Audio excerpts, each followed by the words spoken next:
this talk that we're doing tonight, this live that we're doing tonight, it's entitled Cardboard Dreams. And the reason why I'm talking about this even further, one step more, we're going to dig a little deeper on the cardboard dreams, is because I did a live a few weeks ago entitled, Are You Living Separate Lives in Your Marriage? This could be why. So if you have not watched that, I want you should watch it so that you can even better understand tonight's topic. But if you haven't, if you watch this one today, that's great. Watch it today and then go back on our YouTube channel and you're going to find there, Are You Living Separate Lives in Your Marriage? So that you can just get more of a foundational explanation of all of this. This happens to be one of my absolute favorite times with the couples of Abundant Marriage because this is when we dream together, right? And I love to see everyone's creativity. So look, the reason why this is so important and the reason why you could be living separate lives in your marriage if you guys aren't on the same page on this, the Bible says something interesting. It says, a people with no vision perish. We could put a people with no dream, a people with no goal. They perish. Why? Because it's a life without hope. It's a life without purpose, without mission. And you and I, we were created for more. We were created in the image of God to do pretty awesome and amazing things. I don't know what Bible you're reading, but this Bible here, it tells me about all the amazing stories that God did in the lives of His people, of women and men who were ordinary, just like you and I, but who were willing to be placed in the hand of God and said, okay, God, what do you want me to do in my life? And because of their willingness, because of their submission, God did pretty extraordinary things in their lives. You know, for Moses, he split the Red Sea. For Elijah, he sent fire down from heaven. For Daniel, he survived the lion's den. And for Shadrach, Meshach, and Abednego, they walked into a fiery furnace that was 7 times hotter than it ever was. And yet they didn't get burnt. Not even their hair smelled like fire. Can you imagine that? Well, I read these stories of the Bible with Renee. And one day I turned to Renee and I said, you know what? I'm not going to read these stories in the Bible anymore. And he goes, what are you talking about? I said, Renee, I don't want to just read stories about all the amazing things that God did in the lives of these people. I mean, it's great. It's awesome. I said, Renee, let's live out these stories. I want for God to do incredible things in my life, in your life, and in our marriage. And so this is where the cardboard dreams began. So I'm going to give you step by step so that you can start living out your cardboard dreams with God. Listen, I stumbled on this today. Renee and I, we are Dave Ramsey followers, and today on his Instagram, there was a little quote that he put.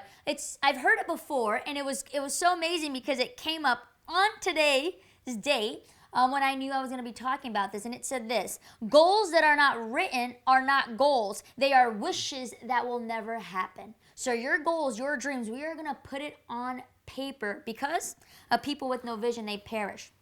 The first thing you're going to write there, you're not going to touch the cardboard paper yet, okay? That's holy ground. We're not touching it yet. I want you to have a regular white sheet of paper, and I want you to take notes. So the first thing you're going to write there on your white sheet of paper is begin with the end in mind. Begin with the end in mind. This is what God calls us to do. You and I, we know where we're trying to go. We are trying to go in heaven, to heaven, right? Not because of our good works or not because we live these perfect lives. No. You and I are sinners. But we know where we're going because it is a free gift given to us because of the death of Jesus on the cross. And so I have my end in mind. That is my end. But with that big end in mind, I'm going to now live my life in such a way knowing where is my destiny, where I am predestined. I'm predestined, you're predestined to go to heaven. And so now let's bring it a little closer to us, and closer in this way. When you were growing up, what did you want to be? Remember that question, what do you want to be when you grow up? Well, now I want you to reflect. Are you right now who you want to be? Who you envisioned that you would be? Are you right now who you dreamed that you would become when you were just little, when you were still missing your 2 front teeth? Are you that person? Are you right now doing what you always wanted to do? You know, I can look at these questions and I can think, you know what? Yes to all these. I absolutely love what I do. I love coming on here and talking to you guys. I love abundant marriage and the amazing things that I'm seeing in the couples of abundant marriage. And so it wasn't too long ago that I would look at these questions and I'd be like, no, I'm not living out my purpose. I'm not living out what I envisioned that God created me to be. But now I am. Cardboard dreams will make all the difference. I can't wait for the day that you can say, yes, Amanda, I am who I want to be. I am who I dreamed I would be. And I am who I always, ever since I was a little girl, little boy, thought, you know what? This is it. And the Bible tells us in Jeremiah 29:11, God knows plans that he has for you. God has cardboard dreams with you in mind. The Bible says this, for I know the plans I have for you, declares the Lord, plans to prosper you and not to harm you, to give you hope and a future. Oh, isn't that beautiful? John 10:10, which is a verse that I constantly mention here in abundant marriage, is this: the thief comes only to steal, kill, and destroy. This is Jesus speaking. But I came to give you life and to give it abundantly. This is God's cardboard dream for you, an abundant life. A life that we have seen here in the Bible with different characters, different women and men. Sure, they were sinners, they were imperfect, but God dreamed big dreams with you and with me and mine. Stephen Covey, I don't know if you've ever read his book. I'm going to be talking about it today. This is actually the workbook. You can get the workbook and you can do some of the activities. It's called The 7 Habits of Highly Effective People. He's a great author. I like his stuff. And there's a little quote in the book, and he says this: sometimes people find themselves achieving victories that are empty, successes that have come at the expense of things they suddenly realize were far more valuable to them. If your ladder is not leaning against the right wall, every step you take just gets you to the wrong place faster. This is why it's so important to begin with the end in mind. That's the first thing you have written down there on your notes. If you would, based on this quote here from Stephen Covey, go to Matthew 19, beginning in verse 16. This is a story that you might have heard, and this is Jesus counseling the rich young ruler. And this is a man that I believe he did not begin with the end in mind. And you are going to see, because he didn't do this, he walked away very sorrowful. Why? Because he was climbing a ladder that was on the wrong wall. And he realized, wow, I am miles and miles away from the place where I thought I was going. Look, right, what he says here. I was going, or he went to the wrong place faster. So we're going to pick it up in verse 16. I'm going to read it quickly. I mean, I talk pretty fast as it is, right? I'm going to read it just as quick as I talk. It says here, now behold, one came and said to him, good teacher, what good things shall I do that I may have eternal life? Right? He's asking the $1 million question. How do I get to heaven? So he said to him, he being Jesus, why do you call me good? No one is good but one, that is God. But if you want to enter into life, keep the commandments. He said to him, which ones? And Jesus said, you shall not murder, you shall not commit adultery, you shall not steal, you shall not bear false witness, honor your father and your mother, you shall love your neighbor as yourself. You know, he starts to spell out the 10 commandments. Oh, the young man said to him, all these things I have kept from my youth. What do I lack? Is like, hit the jackpot. I've been doing all these things ever since I was a little boy, in fact. So Jesus looks to him and says, if you want to be perfect, go sell what you have and give to the poor, and you will have treasure in heaven, and come follow me. So Jesus says, great, you've been doing all these things, you've been keeping all the commandments. Now, the last thing you need to do is you need to sell all your prized possessions. You need to give it to the poor, because where your treasure is, where your heart is, there your treasure will be. And so if you do these things, you're going to be collecting treasure in heaven, a place where the moth will not destroy it. And so look at verse 22. But when the young man heard that saying, he went away sorrowful, for he had great possessions. Now listen to me carefully. Jesus does not have a problem with money. Jesus does not have a problem with wealth. Abraham had a lot of money. King David had a lot of money. Solomon, the most wealthy, he had tons of money. The characters of the Bible, money wasn't the issue. The issue is, where was the rich young ruler's heart? You know, if money was there so that he could acquire, let's say, things to serve God, if money was just a means, if it wasn't the end, but if it was a means to fulfill out the cardboard dreams that Jesus had in mind for him, sure. But the problem with the rich young ruler is that money was his lowercase g God. God was not sitting on the throne of his heart. It was money. And so you see, he did not begin with the end in mind. He thought money and he acquired it. He had all the money. But then when he came and asked Jesus the $1 million question, how do I go to heaven? He realized that his ladder was up against the wrong wall. He went really quickly. He acquired it. All of his dreams came true. His goals, maybe his little boy goals of having tons of wealth, came true. But then when he had the wealth and he asked the question, he realized, wait, what? You're telling me I have to? He did not begin with the end in mind. So we need to make sure the first thing you're going to do before you even touch your cardboard is you need to make sure, what is it that you are trying to go, where you're trying to go. And you need to make sure that you begin with the end in mind. And for us, for Christians, the end is heaven as our home. So everything else will be subordinate to that. Does that make sense? Because here's the thing. If we dream earthly dreams without having our eyes up in heaven, we are going to come to the end of our lives unsatisfied. Like Stephen Covey says, you know, some people find themselves achieving victories that are empty. How would you define success? Success will look differently for different people. And when I say success, I don't mean money. For me, success means purpose. Does money maybe accompany that? Sure. But I could have all the money in the world, but if I wasn't doing something that I was passionate about, to me, that would not be success. To me, success is having my family, seeing my family in heaven. I could be the most successful person in A, B, and C, but if it's at the expense of my relationship with Renee, if it's at the expense of my children, I don't want it. Begin with the end in mind.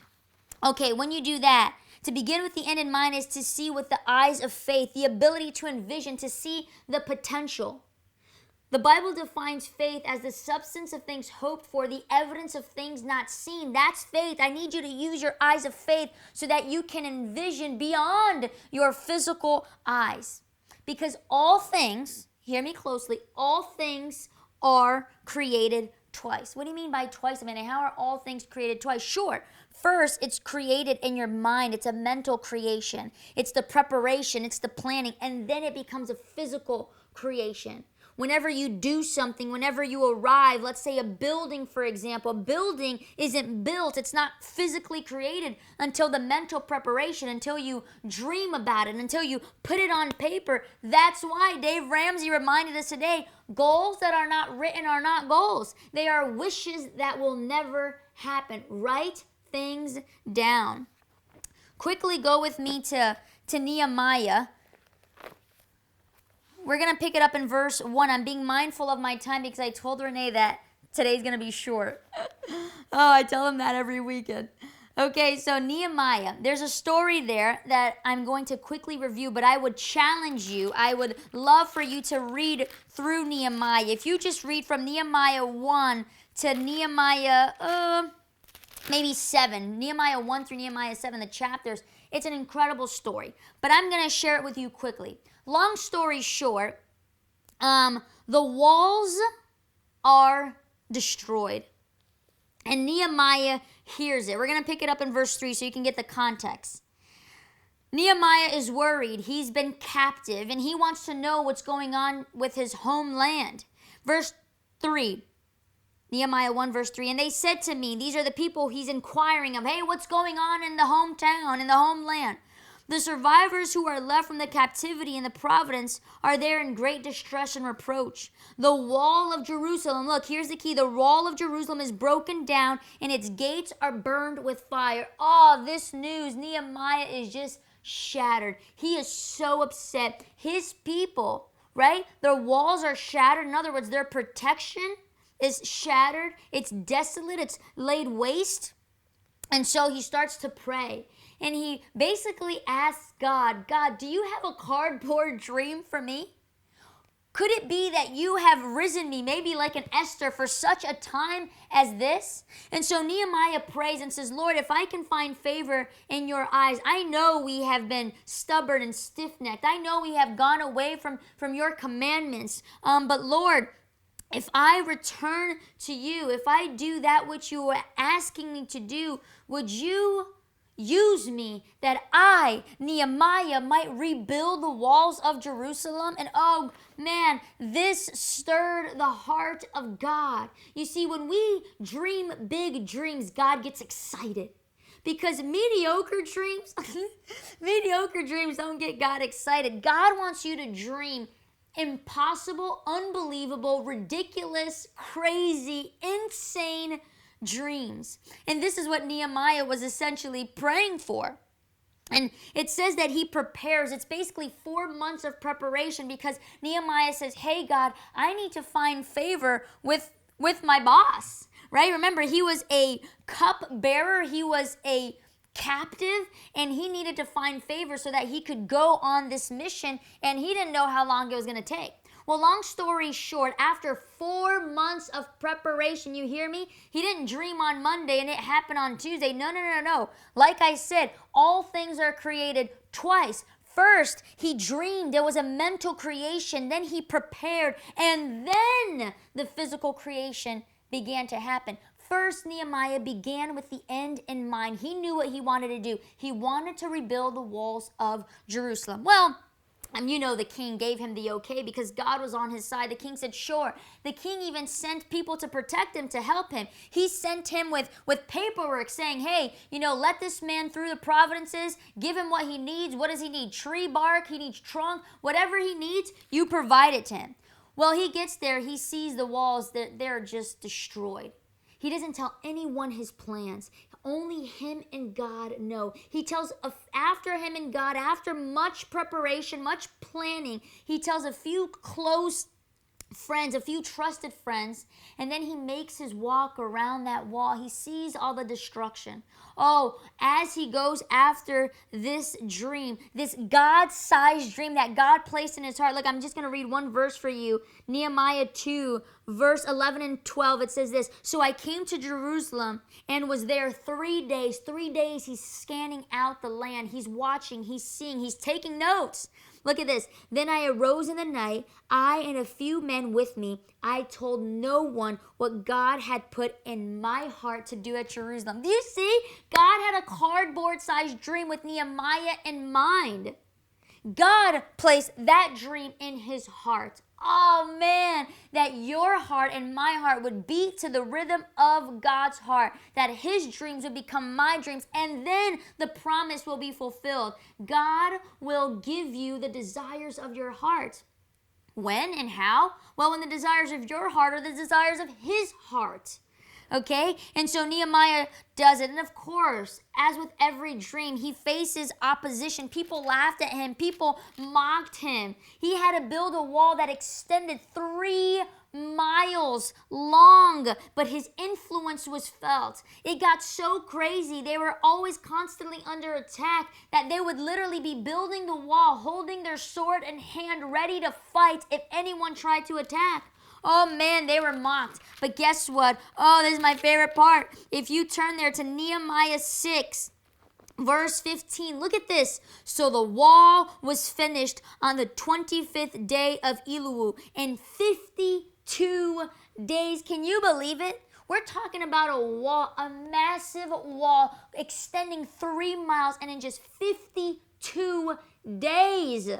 Nehemiah spends more time planning than creating, than making this wall. You know why? Because he began with the end in mind, and he knew that all things are created twice. He had a mental preparation. He put it down on paper, and then the physical creation, just 52 days. Can you imagine what you and I can do in 52 days when we have God on our side?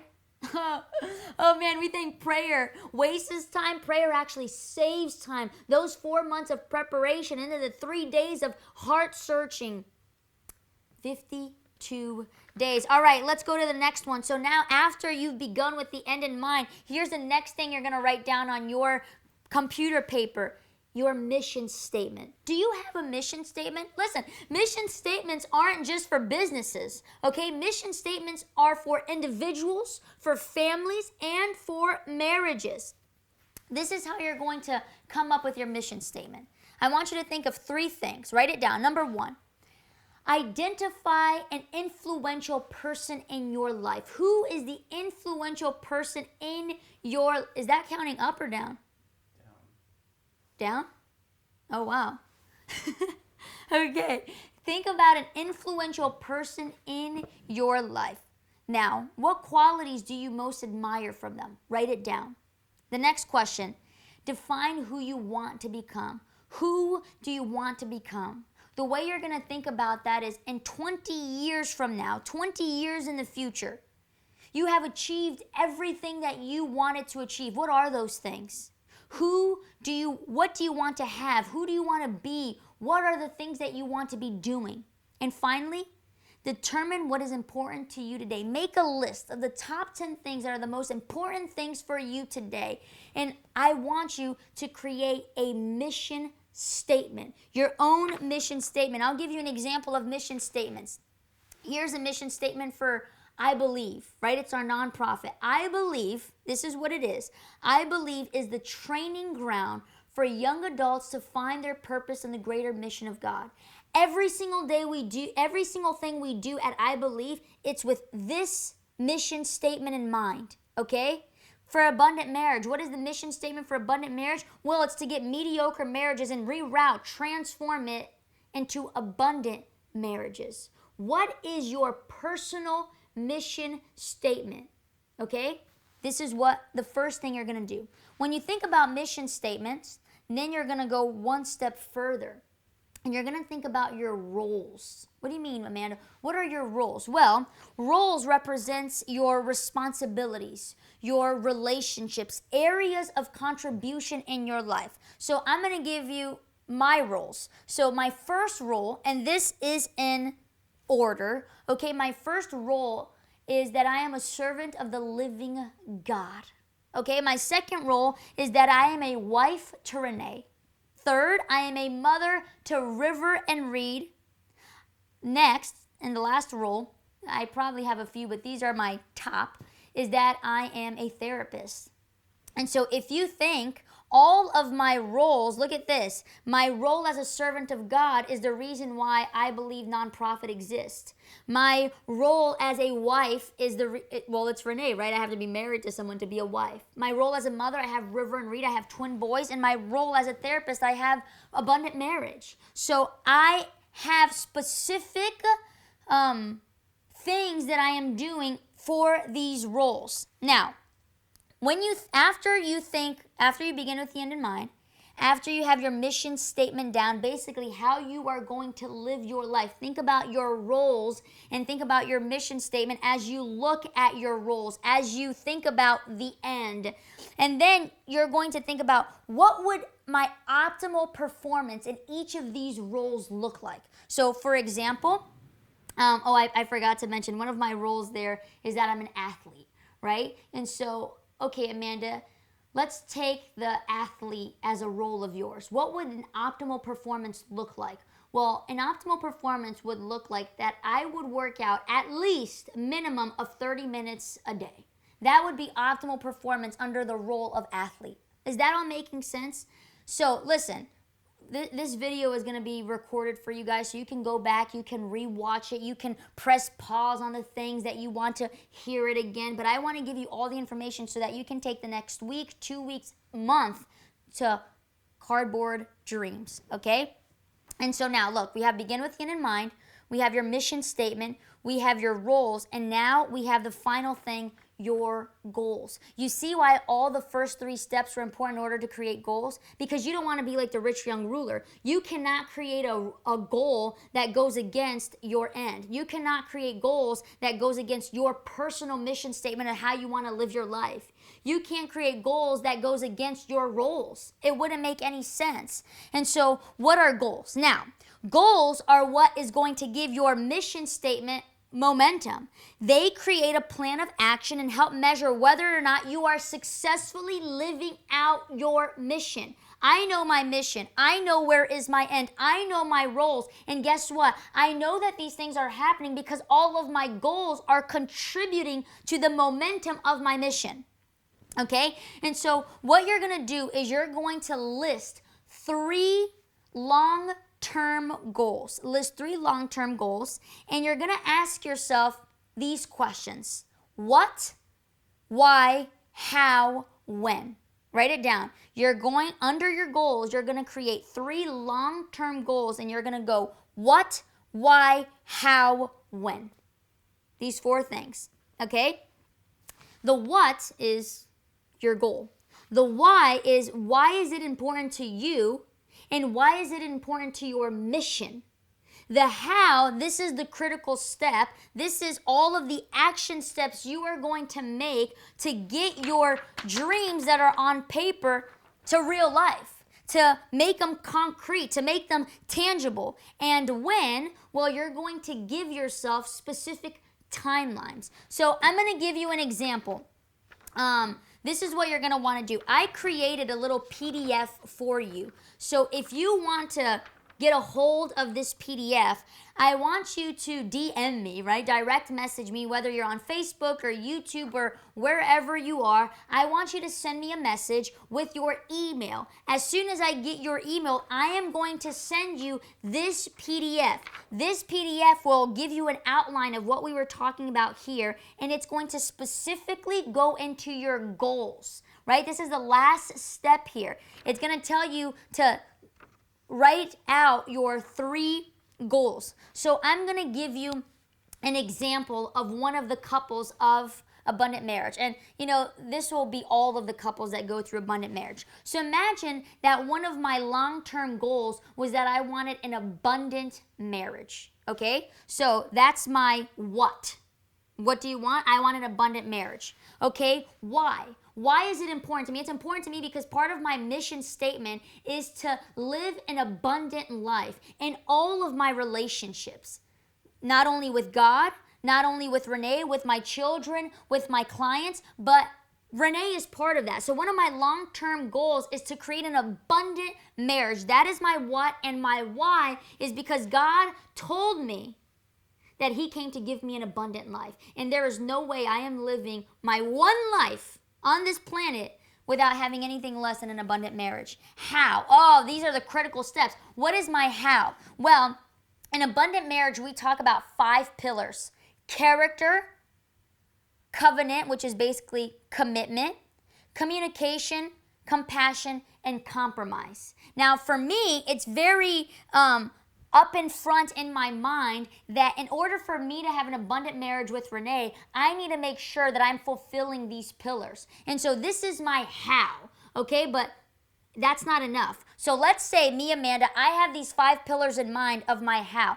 And each of these pillars, I'm going to take it one step further. Okay, Amanda, the character pillar, what does that mean? It means that in order for me to be in an abundant marriage with Renee, I need to take care of my character. Well, Amanda, how? Look at the question. How are you going to do that? I'm going to do that by spending prayer time and Bible reading time with God every morning because it's going to work on my character. I'm going to make sure I'm reading my Bible because it tells me that by beholding I become changed, and I want to have the character of Jesus, so I'm going to spend time with Jesus. So, and the list goes on and on, okay? This is extensive. Now, how about for the commitment character? Well, the commitment character, I want to make sure that I am committed to Renee, that Renee is my priority. So I am going to make plans with him, and I'm not going to cancel those plans. I'm going to prioritize my plans with Renee. I'm going to schedule them in. Do you get Do you get the gist of it? You're gonna see what is your goal, why it's important to you, how are you going to make sure that you are getting to your what. The last example I'm going to give you here, let's say communication. In order for me to have an abundant marriage with Renee, one of my pillars is communication. I want to make sure, well, how am I going to do that? I'm going to make sure that every single day I go on a 15-minute walk with Renee, minimum, just to talk and walk, to make sure communication is part of our marriage, because my what is abundant marriage. Does that make sense? And so you keep asking yourself, how are you going to do this? How, Amanda? How? And then when? I give myself specific short-term timelines and then my long-term timelines. And I do this for all of my hats, okay? Remember, my mission statement covers my roles and my goals. So this whole process that I just quickly did with you, I've done it for I Believe, I've done it for abundant marriage, I've done it for Renee, I've done it for my children, I've done it for an athlete, I've done it for all of my roles, okay? And so, finally, now that you are here, in your final step, Renee, how am I on time? Awful? Okay, now that, yeah, Renee's saying yes, you're awful on your time. So now that I am here, I have 10 minutes left, and I need to give Renee 5 minutes to sing his song. Okay, now that I am here, now I get my vision board, my cardboard dreams. Remember, look at the steps. Begin with the end in mind, your mission statement, your roles, and now your goals, okay, your goals or your dreams. Now you're gonna go and you're gonna grab your cardboard paper. You're gonna have this talk with each other. Essentially, look, you're each gonna have your own mission statement. So wife will have a mission statement, husband will have a mission statement, and then you're gonna have your marriage mission statement. So you're gonna have 3. Does that make sense? Your roles you're gonna have, and then your goals. You're going to have your goal, your wife or your husband are going to have their goals, and then you're going to have your couple goals. So now, and part of what I'm going to do for you guys, I'm going to send you this little PDF when you put your email, right? Send me your email however you can get it to me. You can send it, what is our email? Info, what is it? contacts@amandableonardi.com. You can send it as an email to me and I will reply to you.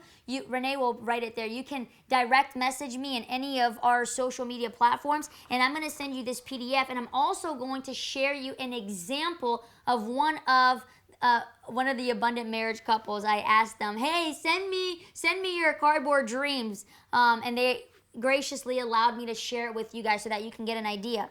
And so imagine that I have a cardboard. So you're going to put here his, in the middle, it's going to be your marriage goals, your couple goals, and then hers. His, together, hers, okay? And after you've done all this work, you're going to put it here so that you can have a visual. You can have a visual. Renee and I did our cardboard dreams, man, I don't know, 4 years ago, 3 to 4 years ago, I can't remember. And sure enough, why? Because the people with no vision perish. Goals that are not written down, they just become wishes that never come true. And so we wrote it down, and I promise you guys this, most of them have already come true. You know, when Renee and I, one of our roles, we wanted to become parents. And because of it, we wanted to start to envision what that would look like. And so we started to think about individual ones. I thought about, that I wanted to have a private practice. I thought about that I wanted to help couples. And look, all these things are literally happening as I speak to you guys. For we had there together, we dreamed about I Believe. You know what we dreamed about? We dreamed about having an I Believe headquarters. And guess what? The land has finished being cleared. We are about to bring tons of dirt so that we can start lifting up this building. Guys, do all of this work. Put your God-sized dreams on your cardboard, and you are going to see what God is going to do in your life and in your marriage. Renee has his goals all there written down, and we keep adding to it, keep adding. You know what we dreamed about before they were even here? I've always dreamed of having twin boys. And sure enough, I should have showed you guys my cardboard paper, but it's so ugly because we are not artistic. I was a little embarrassed. That's why I asked another couple to send me theirs. But River and Reed were there, and we had dogs there. You know what was there? We had a ranch there. Before we even came into this place, we were dreaming about this place, right? And so this is why it's so important that you create this board. So again, his, hers, and then in the middle, it's your dreams together. And don't worry, I'm going to give you I'm a visual learner. So I'm going to give you a visual with the couple. So don't forget to send me your email so that I can send that over. Look, quick recap. You can come start getting ready. Renee's going to sing a song. It's called Nobody Loves Me Like You Love Me, Jesus. And as you listen to this song, I want you to start dreaming with God. Remember, begin with the end in mind. Like Nehemiah, I'm going to rebuild that wall. And in 52 days, this thing was completed. Then what is your mission statement? How are you going to live your life? What do you want to be remembered by? Because every single thing you do, it's going to be with this mission statement in mind. Finally, what are your roles? You need to make sure that your roles are congruent, are consistent with your mission statement. And finally, your goals are going to be what gives momentum to your mission. When you have those things, then and only then are you ready to go to your cardboard and you are going to dream individually with God, and then you are going to make your individual dreams intersect in such an amazing and beautiful way in your marriage. All right, Renee, we're ready for you.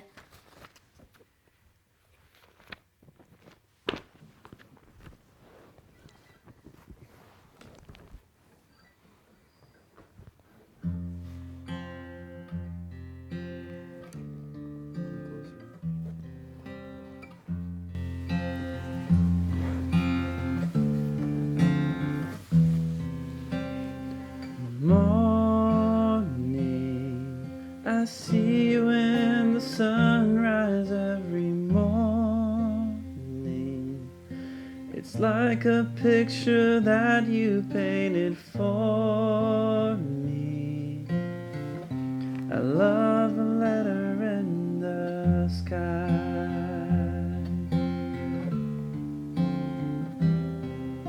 The story I could have had a really different story, but you came down from heaven to restore me.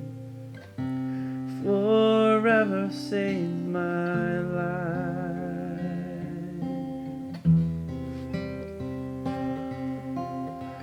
Nobody loves me like you love me, Jesus. I stand in all of your amazing ways. I worship you as long as I am breathing. God, you are faithful and true. Nobody loves me like you.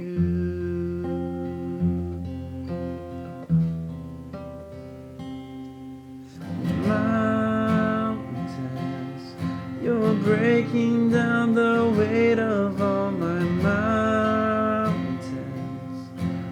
Even when it feels like I'm surrounded, you never leave my side. Oh, nobody loves me like you love me, Jesus. I stand in all of your amazing ways. I worship you as long as I am breathing. God, you are faithful and true. Nobody loves me like you.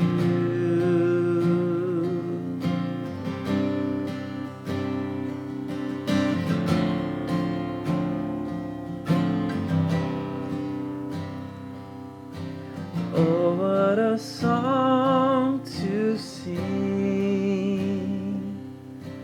Oh, what a song to sing.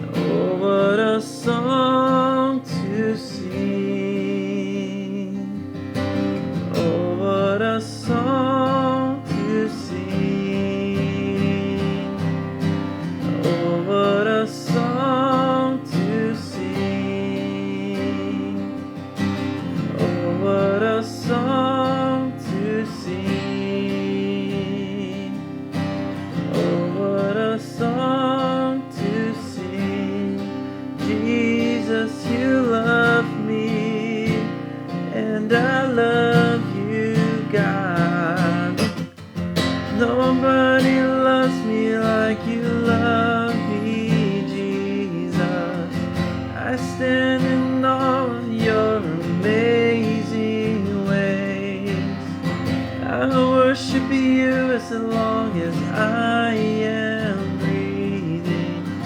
God, you are faithful and true. Nobody loves me like you.